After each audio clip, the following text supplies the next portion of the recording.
So dear esteemed chairs, supervisors, students, and guests, welcome to the 9-month progress report at the Center for Translational Medicine here at Semmelweis University. All of us started with different visions and missions to achieve our specific goals. But today, I believe that everyone is gathering for one clear vision, which is science into healthcare.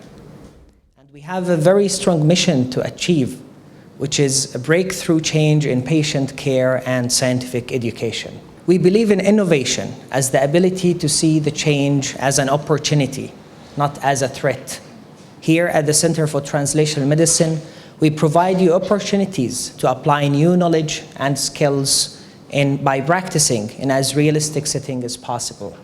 The new cycle model of translational medicine was established a few years ago, and it contains 4 main domains. The first one is the science, which is basically the best clinical question that we can ask. And if we are able to answer this question, we will have the knowledge. And as we say always, that it doesn't matter how important your results are.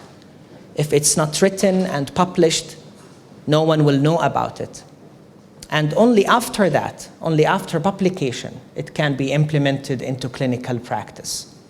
The results of the translational medicine was published in the highest quality journals with the help of international collaborators and Nobel laureates, and immediately implemented into clinical practice for community benefits. If you see the number of PhD students when we started back in 2019 at the University of Page, we started around 20 students per year.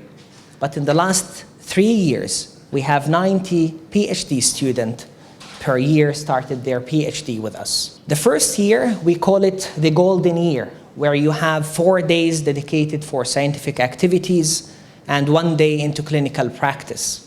You still had 3 more months in year 1, so we encourage everyone to use this time wisely and trying to finalize your first projects. From the second year, you will have 4 days into clinical practice and only 1 day dedicated to scientific activities. We started with 100 applicants. 89 of them got admitted into our PhD school. We divide the year into 4 main phases. Phase 1 is basically 89 students started this phase, where we have one strategy, is learning by doing. In this phase, we learned how to find the best clinical question to ask and how to clarify it and simplify it so everyone in the room can understand it, and to choose the best methodology design to answer this clinical question. And after phase 1, everyone started drafting their PhD thesis and learned the different methodologies and reach the start of data extraction. Of course, with some exceptions, always based on the project complexity. 87 students passed phase 1 and started phase 2, where we have the same strategy, learning by doing. And in this phase, we learn how to write the article, how to communicate professionally, and how to interpret scientific results critically. And after phase 2, everyone is expected to complete their search and to show some results and to present their achievements. 86 students passed phase 2 and moved to phase 3 with the same strategy. In phase 3, we had the opportunity to meet and talk to top researchers. And a few weeks ago, we've met with the Nobel laureate, Professor Brian Kobylka from Stanford University, and Professor John Wong Eu Lee from the National University of Singapore. And after this phase, everyone is expected to submit their first paper and to complete their search and data and to present their achievements. And this is the current status of year 1 PhD students. We already have 8 manuscripts finalized, 3 of them already submitted, and we have 32 students with final results and currently writing their article. 43 students still have some ongoing analysis, and only 3 students still without any results. In phase 4, the upcoming 3 months, you are expected to complete your project 1 writing and to start your second project, and everyone is expected to submit their first project. This is a summary slide of our first year PhD students. We don't only have medical doctors, but we have actually dentistry, one of the biggest group we have, and we have also biologists, psychologists, pharmacists, and even MD, PhD students, and many more. There are 178 projects in year one. I want you to imagine the clinical benefits if we are able to answer 178 clinical questions. We do believe in evaluation and feedback. On the program, you have a QR code, so I kindly ask everyone to evaluate each other after each presentation based on the presentation skills, discussion skills, and overall impression.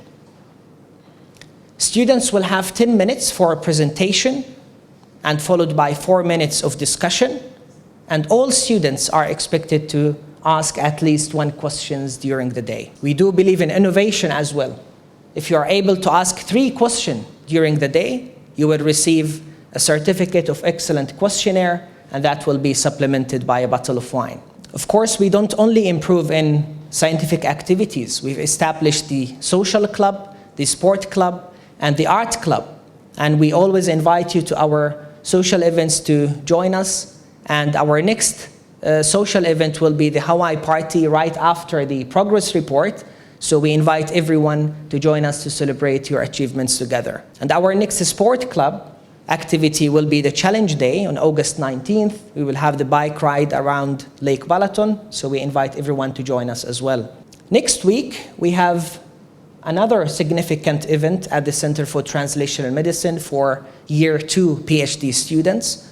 They will have their complex exam, and of course, we will have some lectures by our invited chairs. On Tuesday, we will have a lecture by Eero Kajante from Finland, and on Wednesday, we will have the PhD thesis defense of my colleague Esther Salai. And at the end of that day, we will have the chance to watch the football match, Germany and Hungary, here in this room. So we invite everyone to join us as well. On Thursday, we will have a lecture by Professor Maria Dorobantu from Romania. And on the last day, on Friday, we will have a lecture by Professor Karl Oldhaver from Germany. So everyone is invited to join these lectures. This is important dates for the upcoming weeks at the CTM for Year 1 PhD students. So next week, as I said, we have the complex exam.